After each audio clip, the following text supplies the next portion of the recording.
That for,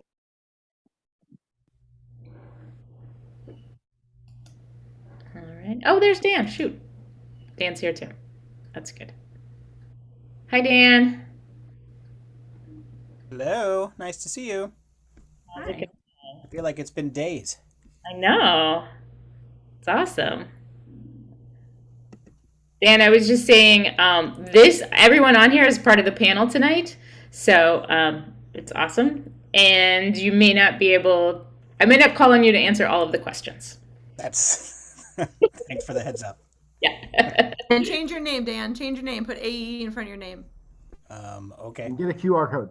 Or just choose a Jeez. random name if you really want to be feisty with it. A lot of commands going on here. We invite you to change your name to AE dash Dan Miller. How's that? All right, letting people in. Brian Croft, I love you. I love you too, bud. I could do this all night.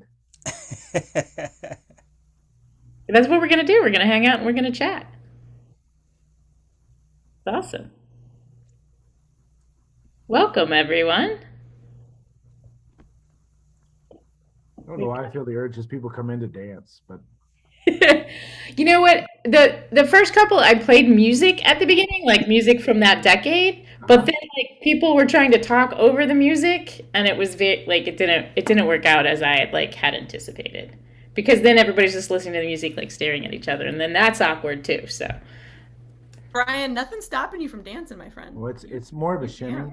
I have no idea what the music from 2010 would be. I don't either. I was just thinking that. I'm pretty sure James Taylor was still a hit then, so I'm good with that. Oh yeah. Timeless. Yeah. always, yes. Yes. Yeah, I just Googled like hits of the 70s, hits of the 80s, hits of the, because I'm not, and they just transcend. A lot of them just transcend time. So, Mm-hmm. but I didn't do it for this one because what happens is people come on and then they're trying to talk to each other and it doesn't work out.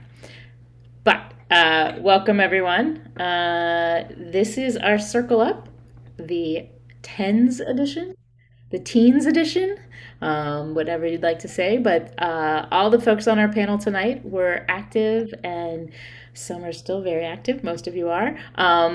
In AEE in the 2010s. So our Circle Up series has been, this is our fifth one. We started in the 70s. We've gone through time and really it's been a great progression. It's been great to see the folks that come on and hear their stories.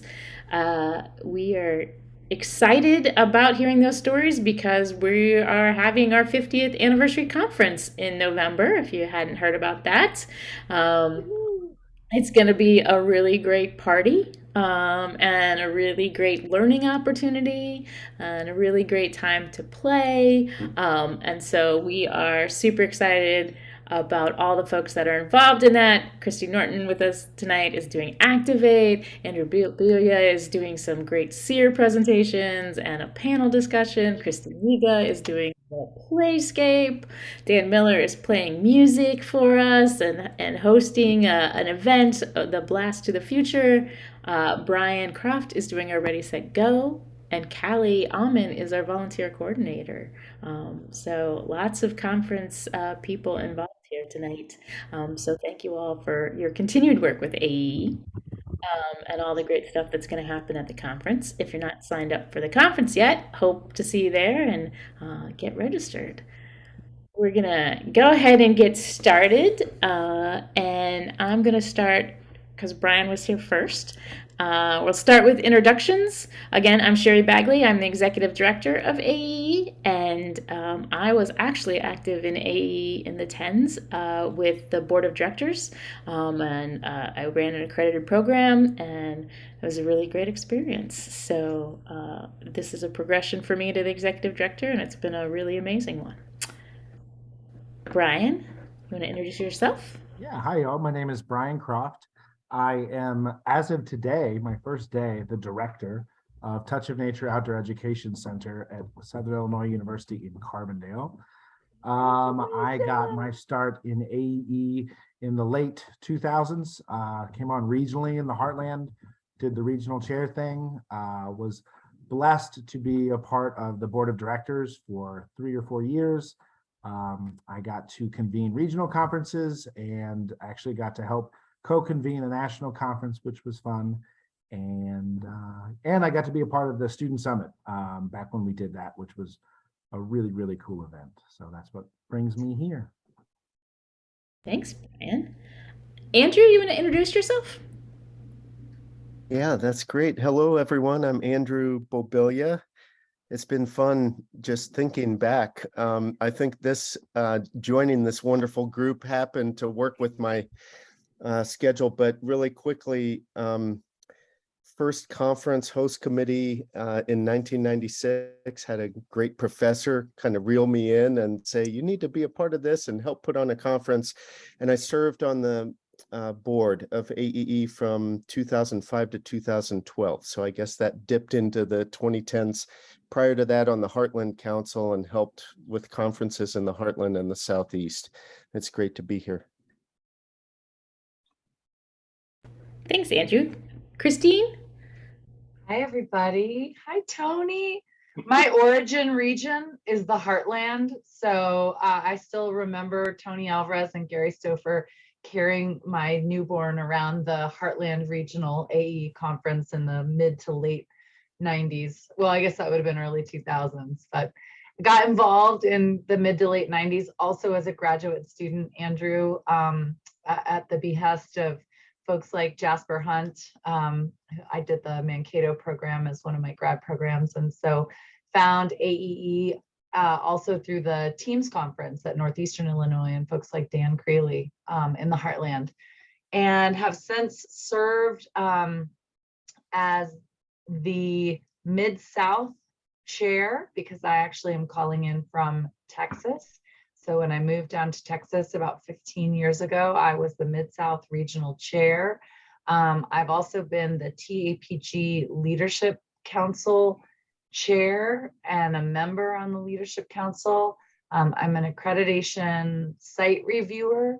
I'm currently on the Certification Council with AEE. I was an Activate speaker.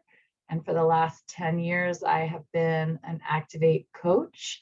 Aaron Leonard and I were in the same crop of Activate speakers back in the first round of Activate. So yeah, I just can't get enough of being a volunteer, apparently.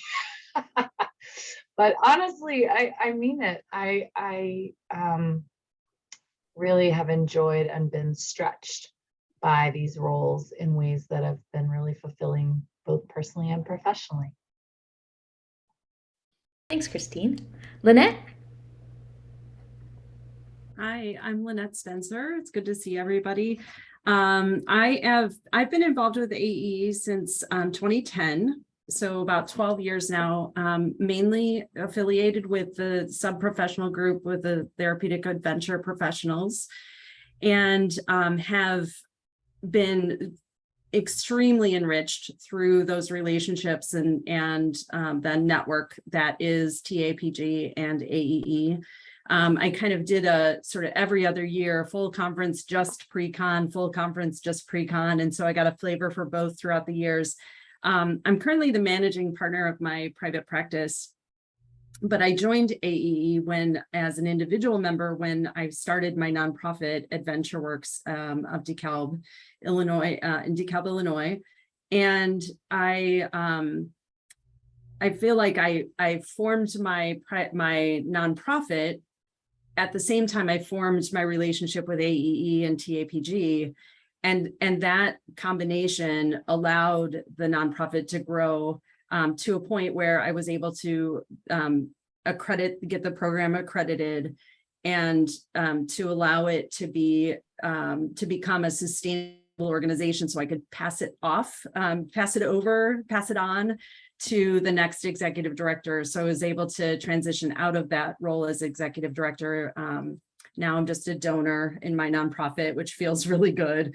So I went from an individual member to an organizational member to an accredited organizational member. And now I'm going full circle back to individual member as I've stepped away from that role. Thanks, Lynette. Dan? Let me find the unmute button. Hi, I'm Dan Miller. I these days own and operate Fifth Pillar Consulting, which is a labor of love and a sponsor of this year's conference. And I'm totally at the right decade. I had my first kind of introduction to AEE, I believe, in spring of 2011, when I went to a Southeast regional conference in, I want to say, Chattanooga, Tennessee. And I met folks like Paul Harmelin and probably Andrew Bobelia there, and Mizey, and I met Allie Leon and Joey Jarrell. And I just like throwing out names of folks who aren't here but should be with us in spirit. And they were running this volunteer group called the Outdoor, or a professional group called the Outdoor and Adventure Education Professional Group, or something like that. And really quickly got roped into volunteer leadership with that, started presenting, started representing. I had worked for Outward Bound at the time, and I was kind of convincing Outward Bound to get involved with AEE, and it's a great place to build community and help people in outdoor education realize that they're part of a bigger industry, which has become totally like a theme of my life these days. My first like 4 years was getting sucked into volunteer leadership and fun and games with the Southeast. And then I was one of the very few fortunate people who actually got paid to do many things at AEE. So between the end of 2014 and mid 2019, I served as accreditation director and professional development director, and for a very brief moment in time, interim executive director. That was where I realized that association management is not actually my passion in life. And then I moved on to some other things. And it's been so good. I'm sure we'll talk about it a lot throughout this thing, but just such an important part of my growth as an educator and an entrepreneur. Who would have thought? But man, I could not have done any of it without AEE. Thanks, Dan. Callie? Hello, everyone. My name is Callie. I use she, her pronouns. And I started going to AEE and got involved in 2013. So straight out of undergrad, right fresh out of UNC Greensboro and the Team Quest program there. I started coming kind of at the request of Martin Burton and Paul Harmelin and everyone that was involved and is still involved with AEE. So I've had a lot of really great mentors kind of push me in the general direction of AEE. So I've been very happy with that. Things I've done for AEE, it's kind of grown over the years. I started right after I started going to AEE, I joined on the Southeast Conference Committee and led the students and the service crew, so student workshops and the service crew there. A few years later, I ended up joining the Southeast Conference or Southeast Committee as a secretary and still serve in that role. I've gone to international and regional conferences, have served on the education committee choosing workshops, have worked with evaluations for the international conference. And then this past, now 3 years, I've been working as the volunteer coordinator, AKA other duties as assigned, I think is what we've now renamed myself. So I'm very fortunate to work with Sherry and Anna and helping put together international conferences and doing whatever is needed for the association. I'm currently in Charlotte, North Carolina. I'm the assistant director for challenge course and team building with Venture Outdoor Leadership at UNC Charlotte. So it's a nice combination of great student leaders at my job and then amazing people with AEE. I'm just surrounded by greatness. So. Thanks, Callie. Christy? Hi, everybody. My name's Christy Miga. I have been a classroom educator for about a decade. My first conference was in 2016. Eric Starkweather roped me into coming to a Southeast regional conference, and not to just be there, but to present there, even though I had never even been to a conference. Somehow he got me to do that, and it was incredible. And it was actually at Blue Ridge Assembly. It was at the same place that we're going to this year. So it's kind of full circle for me this year, which I'm excited about. So I've been a member of AEE Southeast region for 6 years. And for 2 of those years, I did marketing and graphics on the conference committee, which I loved. I loved it so much. And I made lifelong friends doing that. Wonderful, wonderful people. I also got to give the Playnote address to the Southeast in 2018 at the conference. And then I got to do a Playscape at the International in Orlando. And I'm doing another one this year, which I'm super psyched about. I've recently left my job being an educator in the classroom. I now work for a nonprofit charity in Orlando called Give Kids the World Village, where we fulfill wishes, like Make-A-Wish wishes, for critically ill children and their families. And they come and stay at our Storybook Resort, and it is amazing and wonderful. And there I am the manager of experiential education. So I get to design meaningful experiences for those families while they are on their vacation of a lifetime. And hi to all my Southeast people out there. Thanks, Christy. Aaron? Thanks, Sherry. My name is Aaron Leonard. I've been involved with AEE since I spoke at the original Activate program with Christine Norton. I can't remember what year that was. It wasn't too long ago, was it? 10 years. 10 years. All right. Before that, I was a 27-year veteran of the United States Army. So when I came into this field, I really had no idea what I was getting into. I think the organization, AE in particular, helped guide my career path. I'm currently working as the program director for the Sierra Club's military outdoors program. And my current level of involvement is I'm on the accreditation council with AE. Thanks, Aaron. Sam?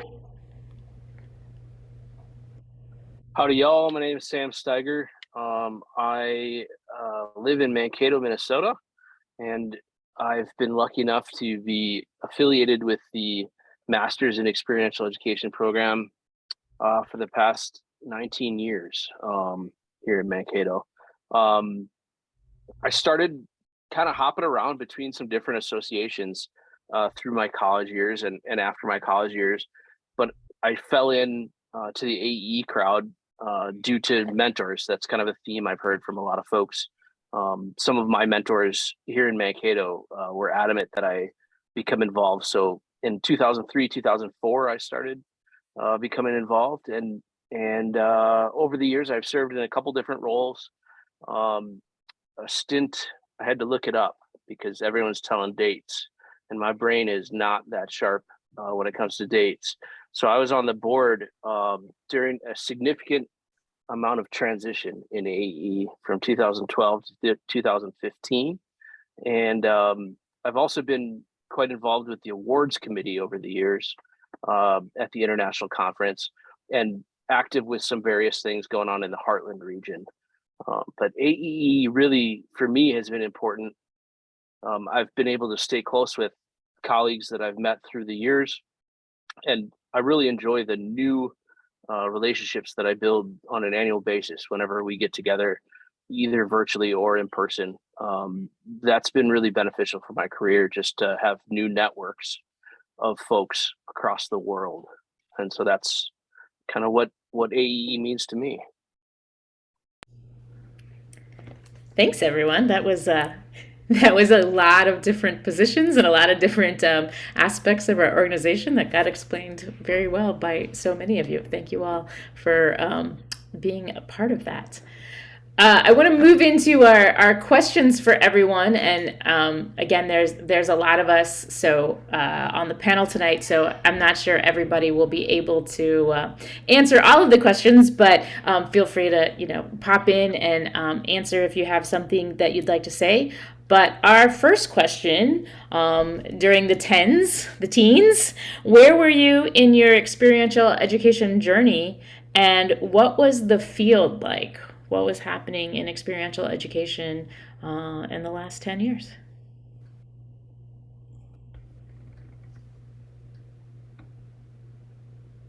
I do just want us to jump in, Sherry.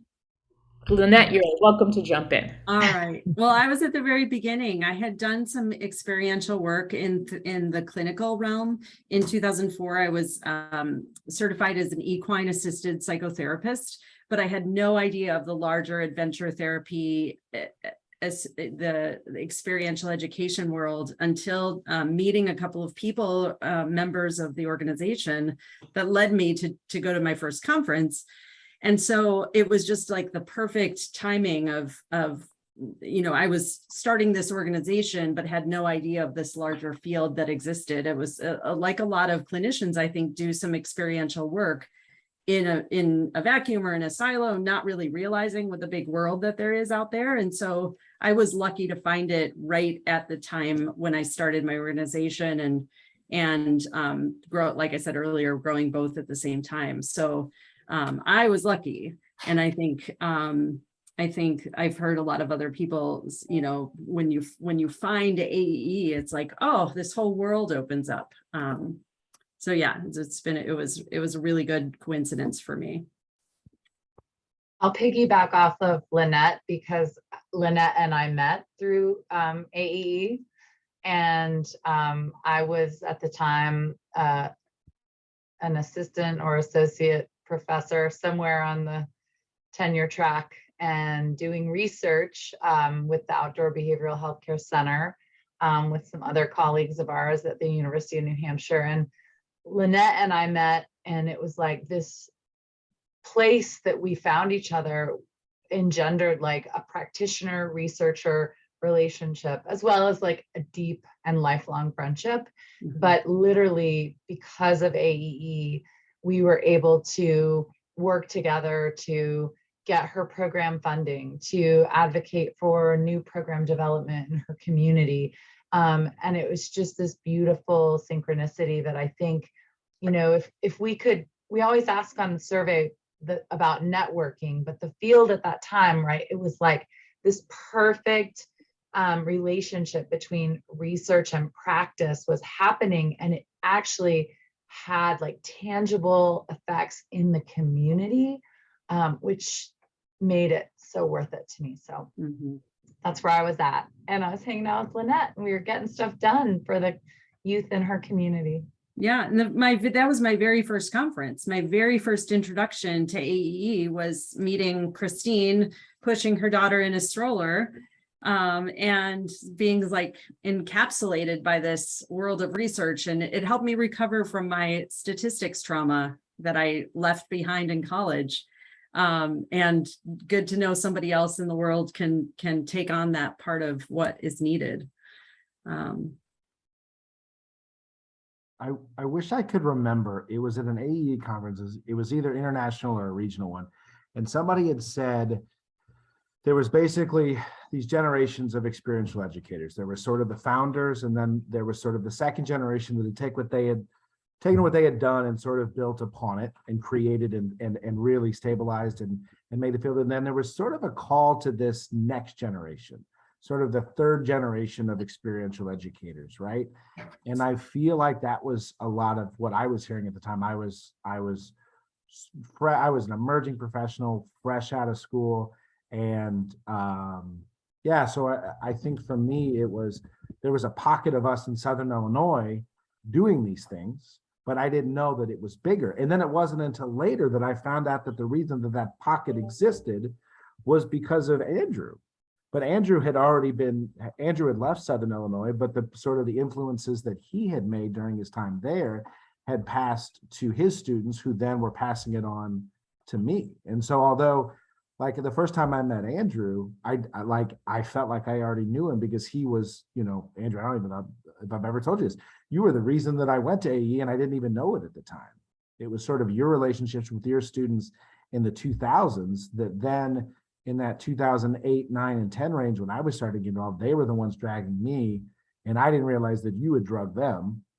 And so I think for me, it was sort of this really cool time of sort of the third generation, I guess, if you will, kind of coming on. And I remember my first international conference, I was nerding out, and my very first day there, I sat next to Christine Norton. and it was at a regional chair. We had all the regional chairs come in the day before the conference started, and it was Tucker and Norton. The late great Bob Stremba was there, and it was one of those things where it was like, this is home. These are my people. Although weird, these are my people. And we made a Council of Regional Chairs meeting fun and not boring. We did.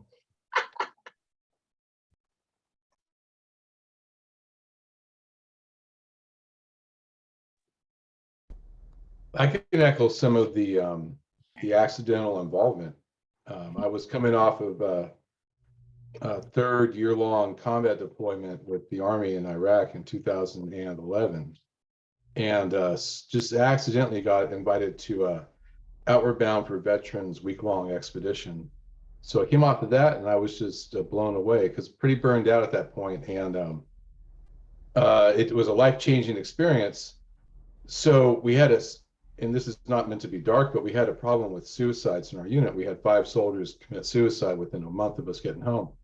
So there was discussion, and I brought up this idea of spending time outdoors with our soldiers. So we did that in a ranch out in Texas. And through that, I got introduced to Christine Norton. And like many of us, she seems to be the catalyst for catapulting us into these career fields. And so that's where I was at when I got involved. Was I had never been exposed to any of this work, no formal education of any kind, just accidental exposure, and the luck of meeting Christine and Dr. David Scheinfeld, our dear friend there in Texas, and blessed to be where I'm at now with this group. And you gave an Activate talk and then coached for Activate for a few years. Yeah. It's funny, the giving, that reciprocity is the word that really comes to mind for me, because there's a lot of giving in this group, but there's also so much receiving, and nice to think of it as reciprocity for me. I also kind of stumbled into AEE. I didn't even know the term experiential education. I had never heard of it before until Eric Starkweather at Pathfinder told me about it. And I kind of described what I was doing in my classroom, and he was like, "You're already doing it." And I didn't even know. And it was amazing to go to the conferences. I was terrified, to be honest with you. Like the first year, I was terrified because I was presenting and I didn't know anybody. I didn't know how accepting the group was, and how like, oh, they're so accepting and so judgment free and so helpful at AEE. And so I was terrified until I met everybody, and then I was like, oh, this is great. But I was hoping when I went to AEE, I was really hoping that I would meet more classroom educators, and I didn't. It was really hard to find anybody like me. So like I was finding a lot of people that were like-minded to me, but I couldn't find somebody that was utilizing things in the classroom. And at the time, I didn't even know that there were other organizations like ISEEN and things like that that were just for classroom teachers. I only knew AEE. And everybody accepted me so lovingly into AEE. I was like, oh, you guys can't ever get rid of me. I'm going to stay here forever. But what bothered me was I would go to conferences and I would meet maybe 1 or 2 other classroom teachers, and I would get so excited. And then the next year, the next conference, they wouldn't return. There was not like a return of teachers there. And so I kind of got really motivated by that. And that's why I joined the committee, and that's why I added to the leadership of it, because I wanted, I guess, to act sort of like a representative of teachers, and maybe try to like get more there, because I knew how much I had gained from AEE and the people around me, and just going to other people's programs and workshops, and I knew teachers would love it. And so, you know, I just saw a lot of potential there, but I wasn't seeing a lot of return teachers, and it was upsetting because there was just a treasure trove of information there, that I fortunately got to experience, and I'm still kind of on that journey to get teachers there. I remember that workshop, Miga, where you had us practice trench warfare with tennis balls and cardboard. It was amazing. Thank you. I actually at the Washington international conference, somebody came to my workshop just for that. They were like, we heard that we get to like run around and use tables as shields. And I was like, come on in, you're in the right place. Meanwhile, I was doing a workshop called on Carver governance model. So I wonder why your workshop was well attended and mine wasn't. Anyone else want to weigh in on the first question? Well, I think I would just add, I know that it's core to the culture of AEE, but I'd be remiss not to just speak about the power of the network. And when you put a timestamp on and say the 2010s, I had to think, like, where was I at and what was going on? And I had my daughters were 1 and 3, and I was 7 years into being a faculty member at a small liberal arts college. And I think the evolution of my relationship with AEE, the family, the network, has always been a constant thread. So not only encouragement and challenge in my work as a teacher, as a wilderness trip leader, and in other areas, but also in parenting and all the adventures of life. And I see Tony on the screen. I'm just struck, it's that, just like Brian mentioned, someone reaching out and saying, hey, come on, come with me. Well, I had been connected with AEE in the early 90s, mid 90s, but I was new to the Heartland. And Jeff Jacobs said, hey, you need to get connected in the Heartland. And then I found myself on the council with Tony and others. But that it truly is a network that is both, there's been great encouragement and challenge and leaning on each other in more ways than I ever could imagine, and that are hard to put into ends language in Carver governance or something. It's hard to capture that. It was a really great time in both my personal and professional life. One more thing about that, like, time period and what was going on, at least within AEE during the almost 5 years where I was working there. It's just almost funny because we were trying so hard to figure out, like, virtual and hybrid during like 2015 to 2019. And one of the reasons or things that got me hired was like we heard about this new thing called Zoom, and we want to try to use it to, have connections with people even when we're not having a conference. And it's funny because having that experience, like 5 years ahead of the great change, like, it was a launch pad into my current situation, because I was able to help so many people make that transition. Not that we really nailed it at AEE, but we tried a lot of things and did a lot of webinars with several people who are here tonight. And that was definitely one of the things that was going on. It's like, how can we connect even when we're not in the same room? And we've made a lot of progress on that. Dan, I have to give you some credit for bringing Zoom into AEE, because when my school because of pandemic stuff, we went to distance learning. I knew Zoom because of AEE, because that's how we were meeting for our committee meetings. And I taught my entire school how to teach over Zoom. So thank you for that. If only we would have invested. Yes. Yeah. Dan, that's a great segue into our next question, which is what were some of the major accomplishments during this time, and what were some lessons learned? I'll kick this one off. So having started with AEE right out of undergrad, and having a nice 2-year period of transition into grad school and then becoming a professional, like all within AEE.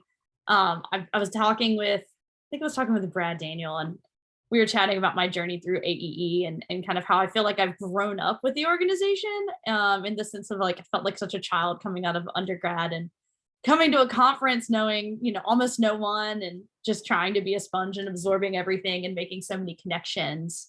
I got my acceptance letter to Minnesota State Mankato when I was at the Chattanooga conference, and I remember the awards dinner was about to happen. I remember pulling Mara and Burton out of the door frame, like, no, you have to come read this letter with me. I was so nervous. And we had a nice like crying moment in the right outside the ballroom in Chattanooga, and seeing all of that. And so going through so many personal accomplishments, you know, presenting at my first international conference years ago, and, you know, just kind of developing new professional skills through the organization, and also seeing the organization grow, seeing all the changes, you know, with the different directors and all the different staff roles. It's been really cool to see the changes AEE has made throughout the years. And being a part of that has been super meaningful to me, and has developed me as a professional. And I know a lot of others can credit AEE for the same type of growth. So I think accomplishments all around for all those on the call, and so many others that I've met through AEE. I have two really concrete ones. One is Activate, because I'm a believer. Just in the way that Activate has brought a lot of new voices to the table, a lot of diverse perspectives and narratives about people's experience of transformation in their lives and how they brought that to this field. And I think that AE has always struggled with really living out our social justice values. And I think that storytelling is a way to help people shift in a way that really creates a lot of empathy and isn't quite as much of a like an in your face. I mean, I think there's a time and a place for an in your face methodology, but I think the storytelling approach really brings people in to look at themselves and others in a different light. So I'm super proud of Activate. And I hope it continues. I hope it even gets bigger and you know, becomes something that Christy, like classroom teachers can use in their classes, or you know, that it becomes even more of a professional resource for experiential educators. And then the other thing in the 2010s is the OBH accreditation standards, the linking of AEE with the Outdoor Behavioral Healthcare Council, and really creating specific accreditation standards for those programs has been just such a huge shift in best practices in the field of outdoor adventure therapy and outdoor behavioral healthcare. And I just really am proud of AEE for that and being a part of that. Yeah, I'll piggyback on that. And Brian, I feel you, because she took mine too. That is exactly what I was going to say. And really interesting, because I've been a part of both OBH Council and AEE for most of the 10s, the teens. And what is interesting for me is because the OBH Council has been the expectations of excellence and best practices, and doing everything that you can to propel the field and to make your program as safe as possible, and as, you know, policies, procedures, all those things that I'm not very good at. And AEE has been belonging and relationship and no expectations, really. Like, you don't have to be an accredited program to belong to AEE. Yet AEE provided the framework for the OBH Council to enhance their expectations of members. And I think that combination has been an incredible advancement for the OBH Council and for wilderness therapy, outdoor behavioral healthcare in general, along with the second edition. Like, it continues to evolve and it continues to grow and it continues to become better and better.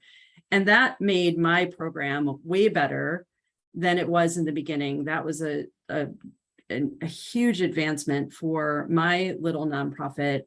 And for me as an individual too, the changing my mindset from the do then think model. I just plunged in and started this organization and this adventure therapy thing. And then as I evolved and as we became accredited, it changed to think about it before you do it, which is just not my nature, but it was extremely valuable and continues to be. So that's been an incredible contribution. I Something was that gonna- strikes me. Oh. Oh, I'm talking over somebody. Yeah, Sorry, go. Bobilia. Something that strikes me about the time. What are some lessons learned during this era? Um, I think that a lot of the folks on this call, but countless others, were involved with the identity of AE as an association. This was a crunch time for the association because there's a lot of change going on. And I see two identity pieces that really kind of were brought out through our community. One is a focus on international awareness and international community, because we probably could have streamlined and gone conservative and just stayed as a North American nonprofit. So I think that's really important. The other thing that I think in our identity that was important is our decision to ensure that I wanted to ensure that we kept. I think the people that were on the board and the people that were involved at the time wanted to keep this identity of not just outdoor educators, that experiential education is a diverse field, that it's applicable for classroom teachers, it's applicable for educators in all different fields, and that we want to keep our association kind of open to all. And that's something that I think this era really proves strong, and it's something that we still are dealing with as an association, but we're triumphing with. It's so awesome. Sam, you said exactly what I was going to say. I found myself looking back at a couple board agendas from 2010, 2011, and we were having conversations around what you just shared. So I would say I'm affirming that, and we're seeing that in, what's published in the journal. We're seeing it in the types of workshops and the people presenting, and there's more work to be done, but it was an intentional decision, and we've definitely made some strides. I think the accomplishments that I noticed at this time, and still, honestly, like AEE and going to the conferences and everything at this time just altered everything about my life. My entire career pathway, thinking, everything was changed. And I think my favorite accomplishment was more pinpointed than like the greater AEE thing, but I think it still has something to do with that. But it was, I went to a conference, the first conference, I came back, I learned as much as I could in that conference. And I came back and I sat down in front of my principal and I said, I have an idea and I want to get rid of homework, and I'm going to get rid of tests, and I'm going to make everything hands-on and really active and playful. We'll still do, assessing and things like that. What do you think? And she, a little stunned for a minute, but then she was like, well, tell me how you're going to do this, And I told her how I was going to do it, and I did it, and it was successful. It was super successful. There were still little bits of homeworks and different things like that, but for the most part, kids were up and moving and discussing and talking and having fun coming into the classroom. And it became so popular that they made me the director of experiential education at that school. So then I got to teach all the teachers at my school how to do it and what the intention is behind it.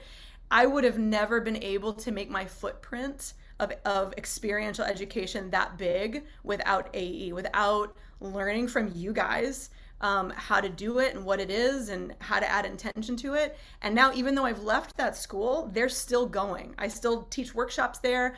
They have an amazing new assistant principal who is crushing it, and she's continuing it on. And hopefully some of them will come to the conference this year. But AE gave me that, that confidence to go in and say, hey, I got this, and I have a support system behind me. And that led to me training and doing better workshops and learning how to spread the word. And so that was, for me, just like a major turning point in my life. So thank you, AE. Thanks for sharing that, Christy. That kind of leads into, and we've covered it a little bit with our third question, was what were your hopes for the experiential education field during this time and for AE, and what have we seen come to fruition? And so I know we've touched on that a little bit, but I wanted to give Brian or Aaron or anybody else a chance to answer that one. Well, I think, this organization started, we talked about sort of its roots in sort of outdoor experiential education. I think we've seen it grow into like the incredible work that's happening with TAPG and some of the others. But I think Christy and others have kind of hit on it. I think K-12 and sort of education in general, I think as we've sort of, the outdoor has recognized what we do, TAPG, my wife is a speech language pathologist, and she just happened to come to a conference it was in Orlando. I was like, hey, why don't you come with us?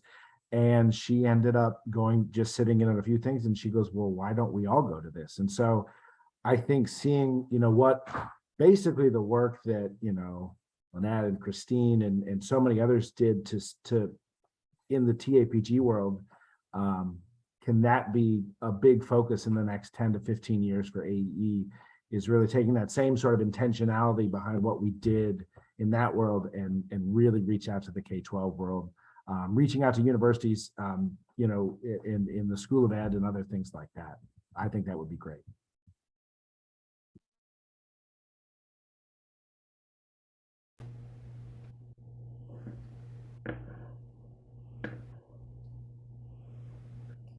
I think from my perspective, Dan, you go first. Sure. I came into an AEE at a time of transition, kind of like what Sam was saying. And for a while it felt like, we have steadied things out. And then all of a sudden things started changing again. And a lot of good people, and I'll continue to name names. I mean, Rob Smariga and Caitlin Leahy and Portia Linneman, like we were the team for a little while, and it felt really good. And then kind of folks started moving in different directions. And then I was there still, and that was cool. And it felt like AEE was a little unsteady. And I know that, there's been ups and downs for decades in that like steadiness in just leadership and performance and sustainability. And so my hope, certainly as my time working at AEE came to an end, was definitely for just some stability and some excellent leadership and some really wonderful, dedicated full-time staff and an additional not quite full-time staff member that's also wonderful, Steve Pace, wherever you are right now. My hope was for steadiness and stability and a trajectory that was going up, and that has absolutely come true. Thanks to you, Sherry and Anna, and quite a few others in the volunteer world as well. But that was my hope, is for steadiness and stability, and it really feels like we have achieved a level of that.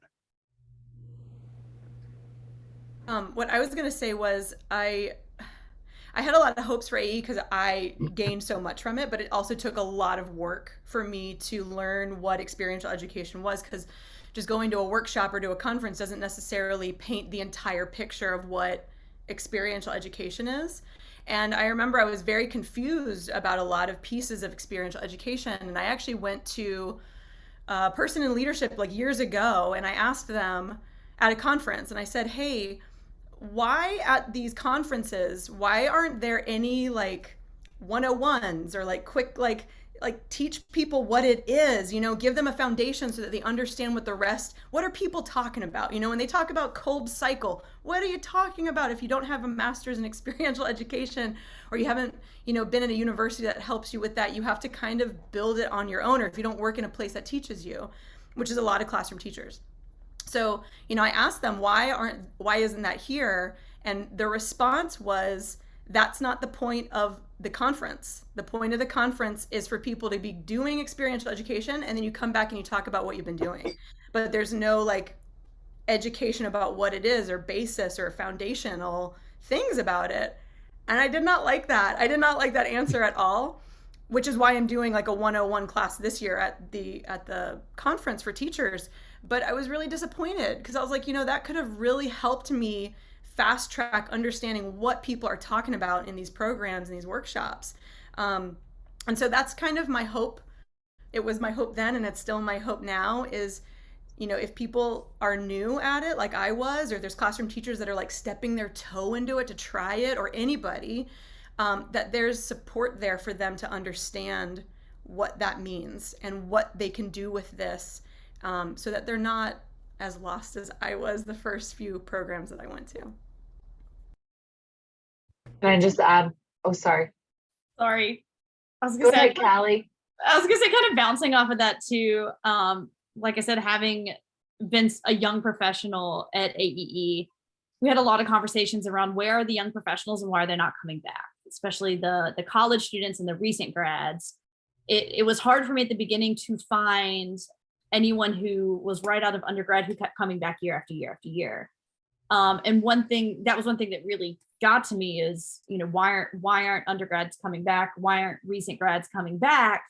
And a lot of it comes down to cost. It's expensive. A lot of camps, you know, nonprofits can't afford to send folks to the conference, especially if it's at a big conference center. So that's why I'm really happy this year we're having it at Blue Ridge Assembly. It makes it so much more financially affordable, so that hopefully we can continue this model of bringing people in, recent grads, folks who, you know, might not have a huge budget to send people to a conference, and continue that model of really bringing people into the field, educating them on what we do as an association, and providing them resources to go back to their place of work or whatever they're passionate about to continue that change. And hopefully we will continue to get returning undergrads, recent grads, and young professionals in the field as they find, whether it's seasonal positions that are long-term or full-time positions at wherever they want to work. I've always hoped to see when I first joined this, I hope to see a greater representation with program providers for military veterans, which is what I do for a living, right? So there's maybe 300 program providers in the US that work with veteran community in some way.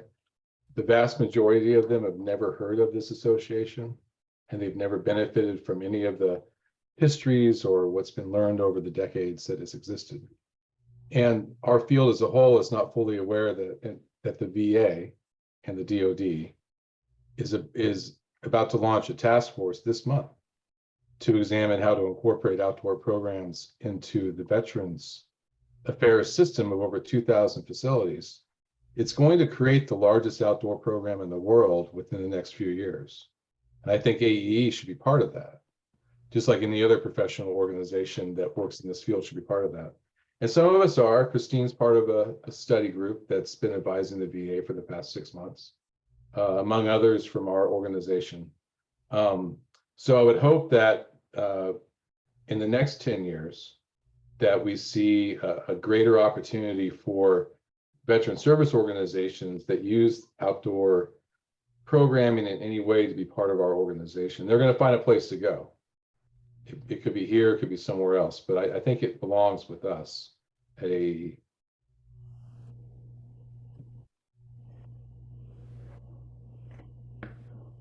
Yeah, I think, you know, we talk about in TAPG a lot, building a bigger boat.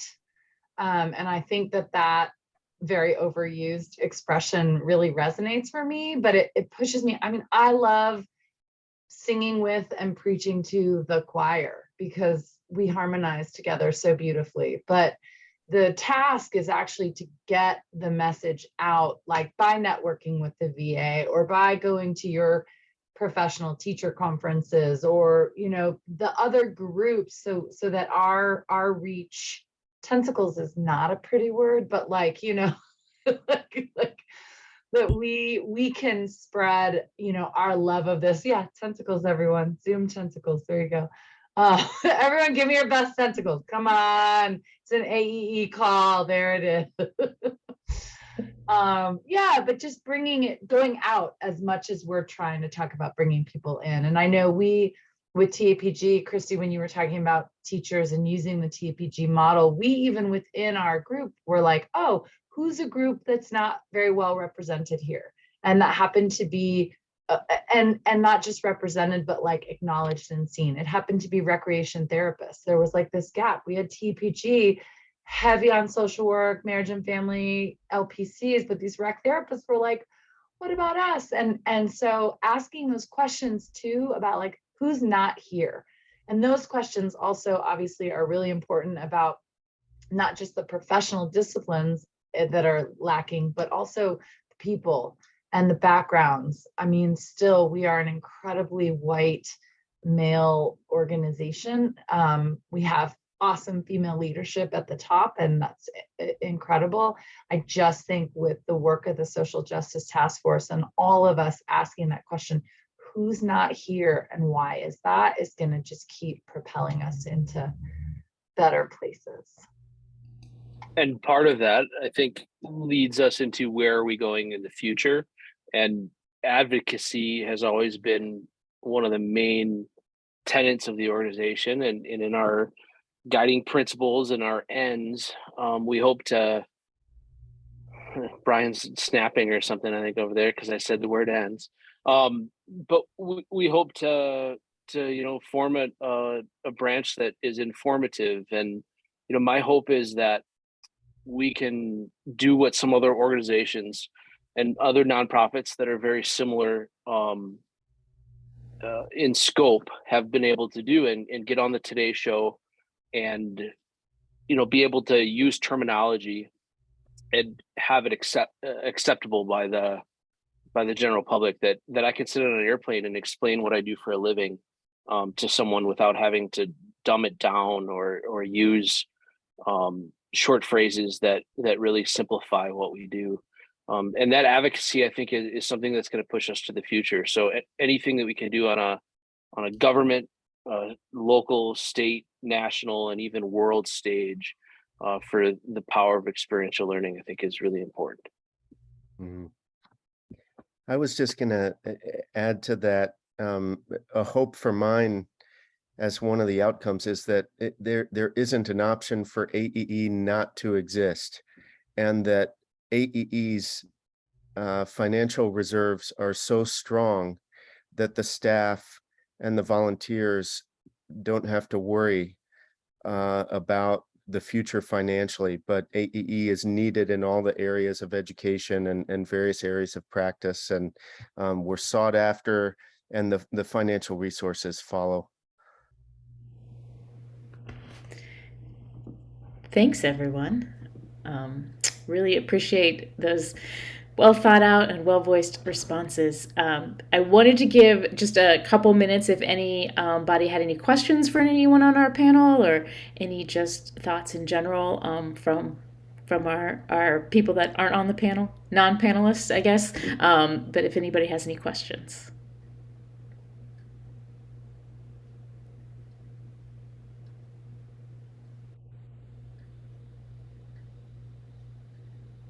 I just want to say, from an Australian point of view, thank goodness you've got that on a decent time that I can actually join in.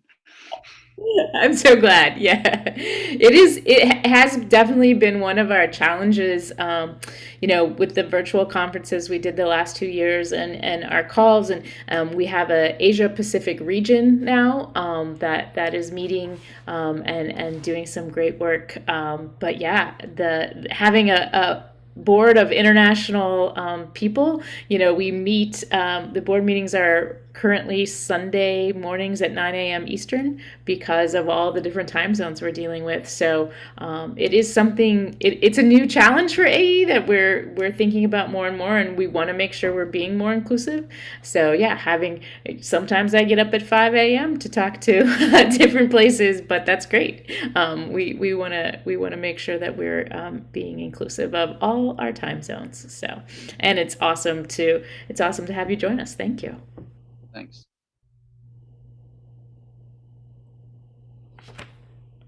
Well, lovely. I want to be mindful of everyone's time, and I want to take a second to thank our panelists for being on tonight. It was great to hear from you and great to have you. Anna's putting in the chat about the next circle up, which is the final one before the conference. One of the things when we started this, we thought this might be a continuing thing.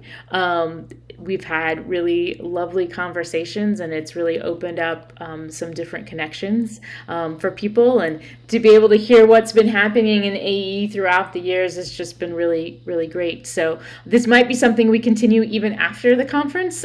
So we're not going to say it's our final one. It's our final one for this section, I think, but October will be the time warp. And so we have people from all different decades that couldn't have. Yes, thank you, Christy. Season one of Circle Up, and we'll release them monthly, like, it'll keep everybody guessing. But join us for that. If you haven't been able to check out the information about our conference, the website is fully loaded with great things. The Playscape is going to be so much fun. We have over 100 workshops happening. We have some amazing keynotes with Mari Lung being our Ewald and Hahn address honoree this year, which is going to be really amazing, I know. So yeah, some really great things happening at the conference. Anna and I are available via email or call for any questions about membership and that kind of thing. But thanks everyone for joining us. It's been great to spend time with you all. Thanks, everybody. Good night.